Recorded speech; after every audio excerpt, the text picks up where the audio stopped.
Anya, Hiro, have you seen the latest figures from the Ministry of Health, Labor, and Welfare? It's quite concerning. Hiro, I just glanced at them, Anya. You mean the birth rate hitting a new record low? It's truly a grim milestone for Japan. Anya, exactly, it's the 9th consecutive year the birth rate has declined, and 2024 saw the lowest level ever recorded. For the first time in history, since statistics began in 1899, the total number of births nationwide dropped below 700,000, reaching only about 686,000 children. Hiro, what's shocking is that this decline happened 15 years ahead of the government's own predictions. The National Institute of Population and Social Security Research had estimated births wouldn't fall below 690,000 until 2039. Anya, and the total fertility rate is now just 1.15, down from 1.2 in 2023. That's the lowest since data started being collected in 1947, and significantly below the 2.1 needed to maintain a stable population. Even in Tokyo, the fertility rate has been below 1.0 for the second consecutive year. Hiro, it's not just about fewer births. The number of deaths was around 1.61 million, resulting in a net population decrease of approximately 919,000 people. This marks the 18th consecutive year of population decline, not even accounting for migration.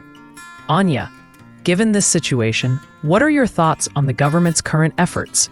I know Prime Minister Shigeru Ishiba has implemented policies to encourage more births. Hiro, yes, he has. The policies include increasing childcare subsidies, providing free high school tuition, offering paid parental leave for both mothers and fathers, and improving working conditions for staff in childcare and elderly care sectors. Anya, but the Ministry of Health indicates that the demographic crisis is still out of control. What do you think are the underlying reasons for this persistent issue? Hiro, well, according to the source, the deep-rooted causes are a decreasing young female population and a growing trend of delayed marriage and childbirth. These are complex societal shifts that are difficult to reverse quickly. Anya, and this must be putting immense strain on the social security system, especially the public pension fund. Absolutely. The sustainability of the social security system is a major concern.